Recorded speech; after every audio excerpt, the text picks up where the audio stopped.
এটা না করলে আপনি কোনো একটা সময় বিরাট আকারে পস্তাবেন যে এই ছেলেটা তো নষ্ট হয়ে গেছে, সে স্বার্থপর হয়ে গেছে।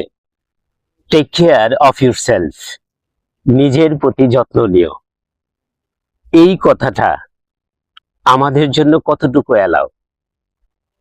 এই কথাটার ক্ষেত্রে যদি আমি বিচার বিশ্লেষণ করি, সমাজ ব্যবস্থাপনার সোশ্যাল কিছু কার্যক্রম এর জন্য দায়ী।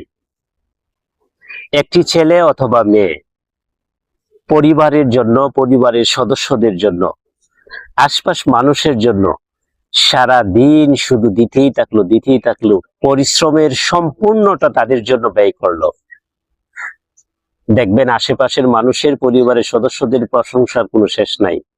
এই ছেলেটা কত ভালো, নিজের লাইফের কথা কোনো চিন্তা করে না, সবসময় পরিবারের সদস্যদের কথা চিন্তা করে, আশপাশ মানুষের কথা চিন্তা করে নিজের সর্বস্বটা দিয়ে যাচ্ছে, কত প্রশংসা।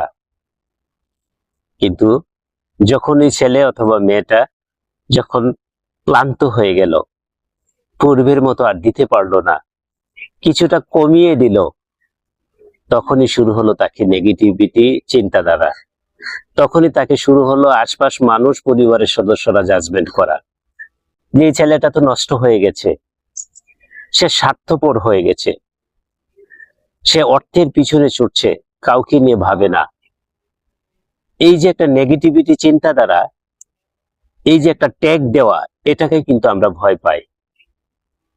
আর এই ট্যাগের কথা চিন্তা করেই কিন্তু নিজের সর্বস্বটা দিয়ে দিচ্ছিল এক্সট্রা সময়। কিন্তু যখনই দিতে পারলো না, তখনই শুরু হলো তাকে নিয়ে নেগেটিভিটি, জাজমেন্ট করা যে ছেলেটা ভালো না। আসলে এটা ভুল। নিজেকে যত্ন নেওয়া, নিজের প্রতি খেয়াল রাখা, এটা নিজেরই কিন্তু একটা গুরুত্বপূর্ণ অধ্যায়। এটা না করলে আপনি কোনো একটা সময় বিরাট আকারে পস্তাবেন। নিজের সর্বস্ব দিয়ে, নিজের সবকিছু দিয়ে আপনি যখন একজনকে করতে যাবেন, যখনই দিতে না পারবেন, তখনই বোঝা যাবে আপনাকে নিয়ে তার চিন্তা চেতনা আর জাজমেন্ট কতটা খারাপ হয়। টেক কেয়ার, নিজের প্রতি যত্ন নিন।